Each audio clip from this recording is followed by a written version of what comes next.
here are the things to know to really set yourself apart at a dinner party. And I mean, properly set yourself apart so people are like, wow, who is this person with these amazing manners? Now, I get to go to dinner parties of every level, and regardless of how formal or informal it is, these things will just make you so elegant and so chic and the most coveted party guest, because good manners are timeless and everybody loves a friend and a party guest who shows great etiquette. So first up, the moment you get a dinner party invitation, make sure you respond or RSVP as soon as you can. You don't want to wait until the last minute if the host says, RSVP by December 3rd. You don't want to wait till the second to RSVP because it almost feels like you're waiting for a better invitation. So as soon as you know if you can or can't attend, then make sure you send in that RSVP. Once you accept the invitation, my next question is always, what can I bring? And sometimes the host will assign you a dish to bring, or they'll say, oh, would you mind picking up a bottle of wine? Or would you mind bringing a salad? Or, a dessert, or whatever it might be. And you graciously say, of course, I would love to.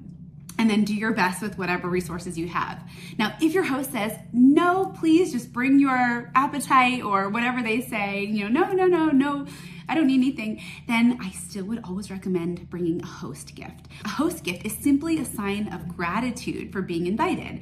It's such a kind gesture, and really, I think, I have a saying that I've said for years that I got from my grandmother, and really that is, we never show up empty-handed. And that's kind of an old etiquette saying, because no matter how informal or formal it is, hosting is hard. Hosting is a lot of work. Hosting is a lot of planning, and it could be a big deal for someone. And regardless, we want to show up with something to show, thank you so much for having me. This is so kind of you to invite me. Thank you for hosting. The correct etiquette is to give the host gift as soon as you arrive. That's the one thing to know about host gifts. Now, next, if you accept an invitation and you have a food allergy or dietary requirement, not just likes and dislikes, I mean something that you cannot physically eat or you'll be ill, or an allergy of any sort, you need to tell the host if they do not ask.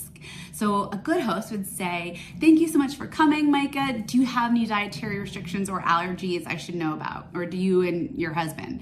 And that gives me that chance to say, oh, no, I don't, but thank you so much for asking.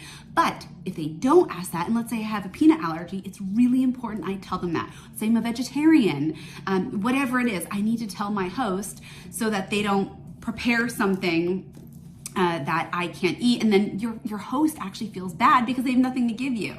Now, if I am a vegetarian or have a dietary restriction that is as very specific, what I like to do is offer, and I say, I am a vegetarian. I wanted to let you know, would it be okay? I would love to bring a dish that I can share with everybody that is vegetarian. Please let me know if that would work for you. And your host might say, oh, no, I've got it. No, please just relax and come. Or they might say, okay, great. So that's one thing you can do if you feel is appropriate. When you're at a dinner party, maybe you've had a drink, you've had some hors d'oeuvres, and then the host says, okay, everybody, dinner's ready, let's eat. Please follow me into the dining room, or please seat yourself, or whatever it might be. Whenever I go into a dining area, what I always would say to the host is there a place you'd like us to sit? And maybe the host says, oh, no, wherever you want. Or maybe the host says, oh, yes, actually, Myka, you'll be in this seat. Marco, you'll be in this seat. Samuel, you'll be in that seat, whatever it might be. They might have a very specific seating chart in mind. I think the etiquette of a seating chart for a host is so important. A really good dinner party has a seating chart because that host has been very thoughtful about who is invited, who would have great conversation, who maybe wouldn't, and it's very strategic to make the vibe of the dinner party feel good and fun and joyful, or whatever the vibe is you're going for. So just keep that in mind. So you always ask, just sit yourself. Once everyone's seated, then what I would do is I watch the host or the hostess, and the moment they put their napkin in their lap, I would follow suit. So you wait until the host puts their napkin in their lap, and then you pick up yours and you do the same. Now, the difference is at a restaurant, the moment you sit down, you put the napkin in your lap.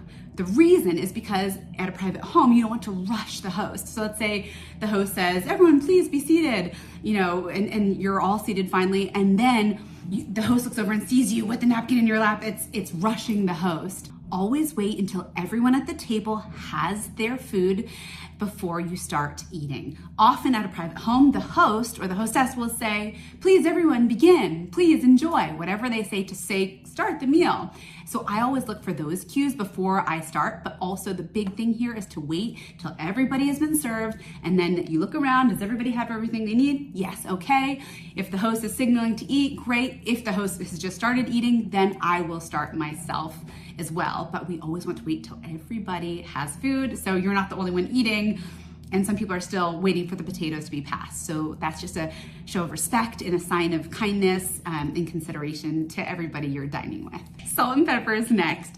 So whenever you have salt and pepper, you want at the table, if the salt and pepper is right in front of you, you would be in charge of passing that. Now, if I'm on one side of the table and somebody on the other side of the table asks, Myka, can you please pass the salt?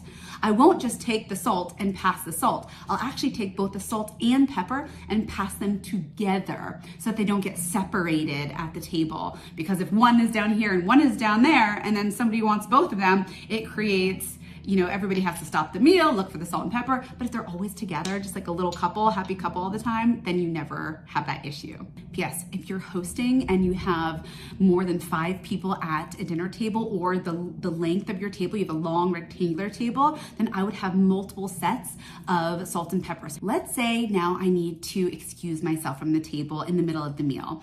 And let's say I need to go to the restroom. I will never announce to the table I'm going to the restroom, because nobody really wants to think of you at the table going to the restroom. So I'll just say, please excuse me. And I will get up from the table. So the napkin will be folded in my lap, and I will take the napkin and I'll pinch it in the middle like this, and then I'll leave it in my chair. And that's a signifier to my host that I'm coming back. I'm just excusing myself temporarily. Now, at the end of the meal, to signify to my host or my server, if I'm at a restaurant, that I am finished, I'm not coming back from the table, I'm pinching that napkin in the same way, and I'm putting it to the left of my plate where my fork used to be. So at the end, it's pinch and to the left. Next, we always offer to help the host. So maybe it's offering to bring a dish to the table, clearing the table. Are they looking a little stressed in the kitchen?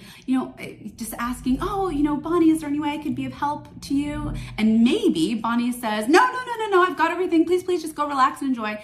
Then you should never insist on helping or insist on doing something, because a lot of hosts have their own kind of processes and systems in place.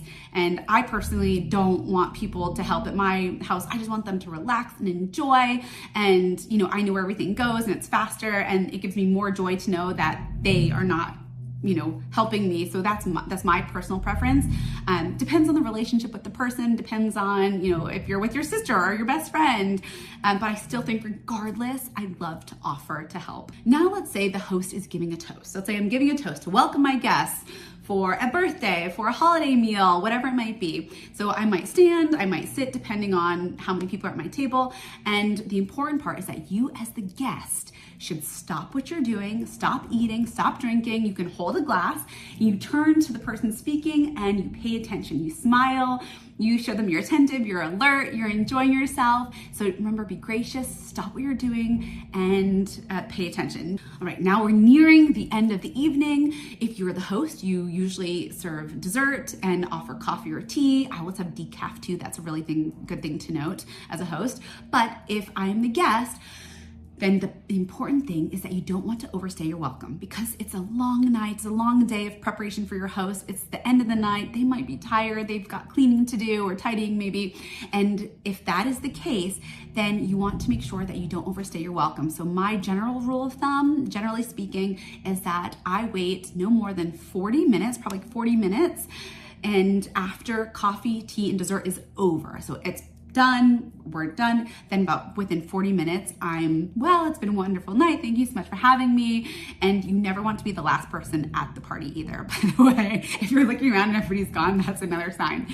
But you don't ever want your host to feel awkward about, how do I get this person to leave? A gracious host will never make you feel that way, but you also don't want to see a host yawning or giving you signs that the night is over. So you need to pick up on those social cues as well as the guest, and that's really important etiquette. The grand finale. So within 24 hours of the party, I want you to remember this. It's so important to send a thank you. It could be a thank you text, a thank you email, however you communicate best with that person, that's how you should thank the person. Something thoughtful, not just thank you for having me. Try to make it more thoughtful than that. Say something you loved about the evening, how special it was, the effort was so, great, the meal they cooked, mention something about your favorite dish, something that makes that person feel special and that you are grateful for being invited. And then the sugar on top is when you write a handwritten thank you letter after. So let's say the dinner party's on a Saturday, then on that Sunday, I'll write that text, but then on Monday morning, I've got that thank you letter in the mail. It just feels extra special and personal. Like, wow, that person really took that time to do that for me, and that feels good. You will get another dinner invitation. Okay, so did any of these surprise you? Did you know them all? Did you not? Were you mind blown by the salt and pepper? What here? I would love to know in the comments. Also, what did I not mention that you think is so important? I mean, I could have listed 100 of these easily, so I had to narrow it down. But is there anything that you think, even in your culture, and you can say, oh, I'm from this country and this would be important in my culture. So let's learn from each other. Let's help each other. In the comments, I will be paying attention and watching and commenting back and learning along with everybody else. And also, remember, if you like this video, please share it, subscribe. There's a subscribe button right there. I think it's on this side or maybe that side, wherever it is. But subscribe, and thank you so much. If you like this, I'll do part 2 because I've got lots and lots up here in my brain to give to you knowledge-wise that I hope you enjoy. Thank you so much for joining me. I'm Myka Meier, and I will see you all next time.